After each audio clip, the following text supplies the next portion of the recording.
realidad este Día Internacional del TDAH aún no ha sido reconocido por la Organización Mundial de la Salud, pero sí es un día propuesto por asociaciones, por organizaciones, por grupos de ayuda que velan por el bienestar infantil y que se interesan en el trastorno por déficit de atención con hiperactividad. Todavía se está buscando que la OMS reconozca esa fecha para que pueda tener todavía más empuje, que me imagino que no es algo sencillo el que una organización de este carácter reconozca una fecha como la que se vuelve oficial para hablar o para divulgar sobre un trastorno. Pero ¿por qué no habrá sido reconocido cuando es de relevancia, es muy importante este tema, ¿no? Pues es paradójico porque aunque es un trastorno muy común, en algunos sectores todavía se le llega a ignorar, incluso en eventos académicos o incluso de educación continua para profesionales.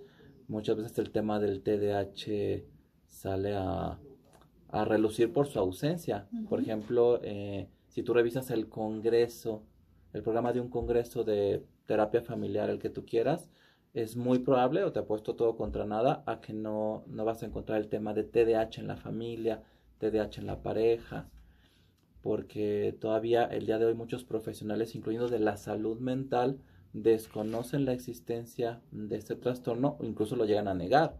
Hay quien llega a decir que el TDAH no existe. Entonces todavía es un tema que todavía le queda mucho camino por recorrer para ser totalmente aceptado y que en base a eso pues podamos llegar más a la población. Por ejemplo, en este 13 de julio pasado o la semana pasada, que luego se agarra una semana para hablar de un tema, ¿cómo se abordó aquí en Jalisco o en México o a nivel mundial? ¿Se hicieron congresos o asociaciones son las que se juntan o padres de familia son los que se juntan?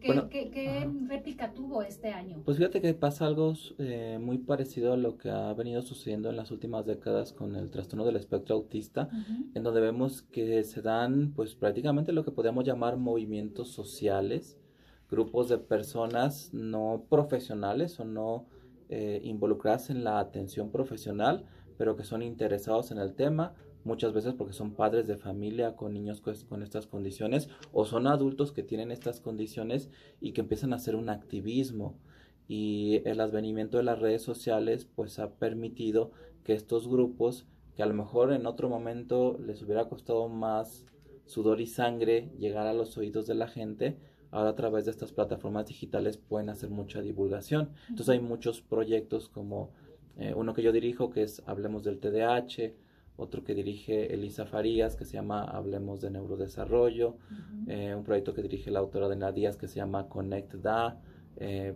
y así nos podemos ir con una lista larga de grupos que buscan generar información a través de diferentes plataformas para que esto llegue a oídos de la gente. También asociaciones de mucha relevancia a nivel nacional, como la Asociación Psiquiátrica Mexicana o la Asociación Mexicana de Psiquiatría Infantil, también le dan mucho peso a estas fechas para en redes sociales o también en eventos presenciales hacer actividades, ¿no? Que involucran a veces no solamente a profesionales que quieren conocer más del tema porque ven a este tipo de población en su consulta, sino también padres de familia, estudiantes de psicología y prácticamente hasta cualquier curioso que diga, a ver, yo quiero saber más de TDAH, y hay la posibilidad de asistir a estas actividades. O por ejemplo pediatras, ¿no? Que pues son los que los primeros años de vida van a estar consultando a los niños y pudieran surgir dudas o pudiera identificar ahí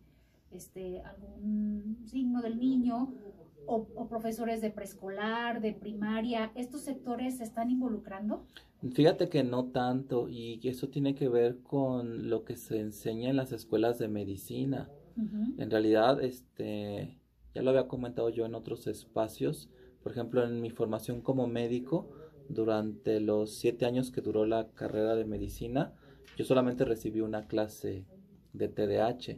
Una vez hice la cuenta, es un aproximado, y llegué yo a la cifra de que un médico para formarse en medicina general, sin tomar en cuenta la especialidad, tiene que invertir aproximadamente 30,000 horas de estudio o de práctica. ¿no? Que eso involucra tiempo de clase, tiempo de preparar un examen, guardias. Y entonces yo hice el cálculo y dije, bueno, de esas 30,000 horas que tiene que invertir un estudiante para convertirse en médico, solamente 1 hora es sobre TDAH, porque al menos fue mi experiencia. Como este programa de 1 hora. Ajá, Como si hubiera sido una clase para los médicos. Sí, de hecho a mí la clase que me dieron de TDAH cuando era estudiante me la dio el doctor Amado Nieto Carabeo en San Luis Potosí, que le mando un saludo si nos está escuchando, y yo agradezco esa clase porque se me hizo muy interesante lo que él planteó, pero fue una 30,000ª parte de mi formación. Entonces, pues eso nos ayuda a entender que los médicos, independientemente si elegiste la pediatría o alguna otra especialidad de la medicina, pues lo que sabes sobre TDAH es muy poco. Y algo que está pasando, y yo lo señalo con frecuencia, es que aún los mismos médicos se informan o al menos se empiezan a interesar por contenido en redes sociales, porque el día de hoy, y esto lo afirmo sin miedo a equivocarme, se habla más de TDAH en redes sociales o en medios tradicionales como radio y televisión que en escuelas de medicina, que en hospitales, que en clínicas. Entonces sí hay todavía mucho por hacer en cuestión de la medicina general y de la pediatría, y que ahí es donde los papás llegan en un primer momento y puede salir a la plática lo que está pasando con su hijo, con su hija, pero entonces no los están tal vez desde el inicio canalizando. Exacto, y también no están identificando los casos que a lo mejor ahorita están dando algunos foquitos rojos y que los podemos considerar como casos probables y que más adelante van a cumplir criterios con todas sus letras.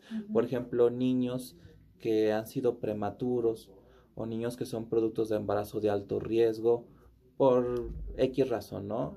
Cada vez vemos más embarazos de alto riesgo por edad materna, mujeres mayores de 35 años que se embarazan, casos de prematurez, de amenaza de aborto, de partos, amenaza de parto pretérmino, hipoxia neonatal, etcétera, etcétera, etcétera. Todo ese tipo de factores perinatales que pueden afectar el desarrollo cerebral, que es un órgano muy sensible a la hipoxia en esas etapas de la vida, pueden generar en etapas tempranas del desarrollo un trastorno por déficit de atención con hiperactividad. Entonces ahí es donde podría entrar el neonatólogo o el pediatra y decir a la mamá, mira, tu hijo es población de riesgo.